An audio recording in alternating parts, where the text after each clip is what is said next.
Well, I don't know about you, but ever since I saw the new catalog, I have completely fallen in love with the set Trendy Trees.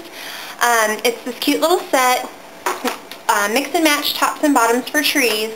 But one thing I keep hearing is people's concern that you can't line the trees up.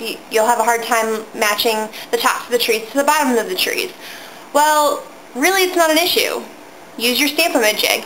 So then people are saying, well, I don't really know how to use the Stamp-a-ma-jig. It sounds too complicated. It seems complicated. I just want to be able to stamp and go. So I'm going to show you just how easy it is to use the Stamp-a-ma-jig.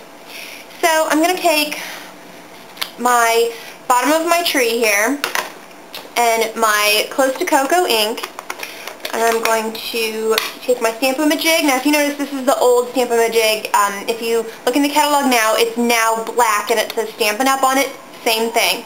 It comes with this plastic piece and also an imaging sheet. So when you see this clear piece, don't throw it away. What you're going to do is take your T-shaped piece and set the corner of the clear imaging sheet up into the middle. If you're left-handed, you can do it on the other side. Another concern I keep hearing is that these pieces are so small that it makes it even harder to do the Stamp-a-ma-jig.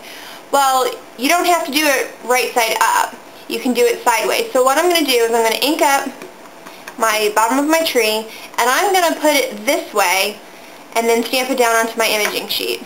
If I try to do it this way, I don't have a lot of room for my fingers, so you can go this way as well. And then I'm going to take my piece of Whisper White cardstock that I want to put my tree on, and I'm going to line up my tree trunk where I want it. Okay, so that's where I want my tree trunk. Now remember, I stamped this sideways, so I'm going to line my Stamp-a-ma-jig up sideways. Line it back up with your imaging sheet, and then leave the T where it is, take the imaging sheet and move it out of the way.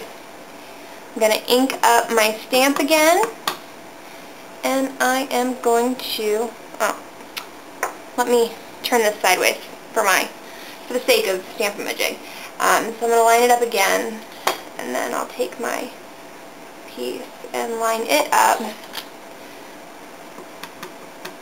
and then I'm going to stamp that down. So all I did was line it up, the stamp, into the corner of this piece, and then I stamped it down, and there you go. So now I want to do the top of my tree. So I'm going to take my Certainly Celery ink, and I'm going to do the same thing. Set this aside, take the imaging sheet and line it up. I'm going to take the top of my tree, ink that up, and then I'm going to put it in the corner and stamp it down. Now take your already stamped bottom piece and then your imaging sheet and just line it up right over the tree trunk. Find where you want it and do the same thing. Line this up, move your imaging sheet out of the way, ink up your stamp, and stamp it down. And there you go. You've lined it up. I'm going to go ahead and continue to assemble my card, and then I'll show you, I'll use the Stamp-a-ma-jig one more time. So let me just close that. I'll set that aside, and I'm going to start assembling. It's just going to be a very quick and simple card, using a little of the multi, however you want to say that. It's a fabulous glue. A little goes a long way, and it sticks really good. And the nice thing about it is that the glue actually, if you let it dry, it can become like a two-way glue where it's kind of like a Post-it note. So you don't have to stick it down right away, and then if you just want to stick it down later, you can. This is the Certainly Celery Poly Twill ribbon. It's the ribbon that comes in the ribbon bundle for Celebration. So if you spend $50 before shipping and handling, you can receive one item from the Celebration catalog for free for every $50 you spend, and this is one of those items. It comes with this Certainly Celery Poly Twill ribbon, and then it also comes with some So Saffron 5/8 inch grosgrain ribbon, which you can see here. So I'm just gonna, I got that nice and tied. Trim my ribbon real quick.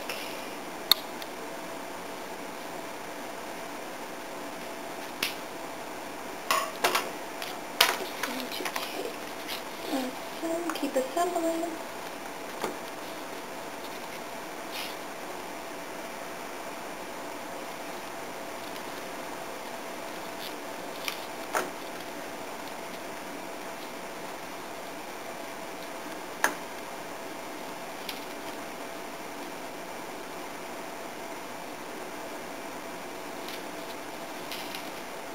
Stick that down.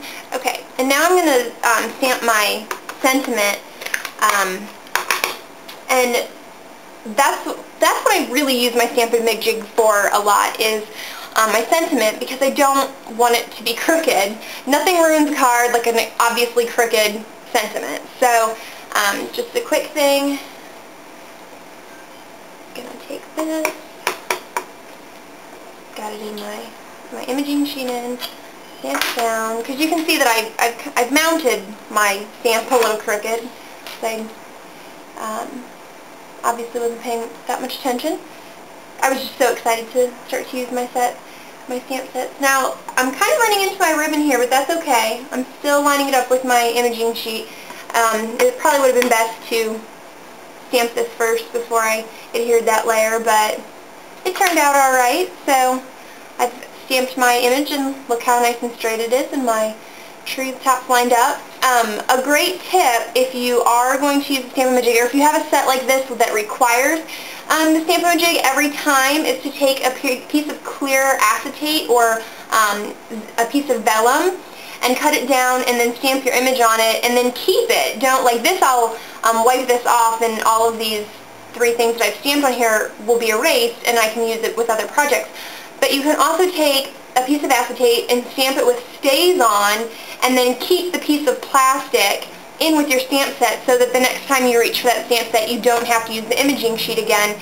You don't have to do the whole step of stamping it once and then lining up, inking it up, and stamping it again. You'll already have your template, and it makes for much easier stamping. So I hope that this was helpful, and I hope that you will consider ordering a stamp set you normally wouldn't have, because it would require perfect lining up. So thanks.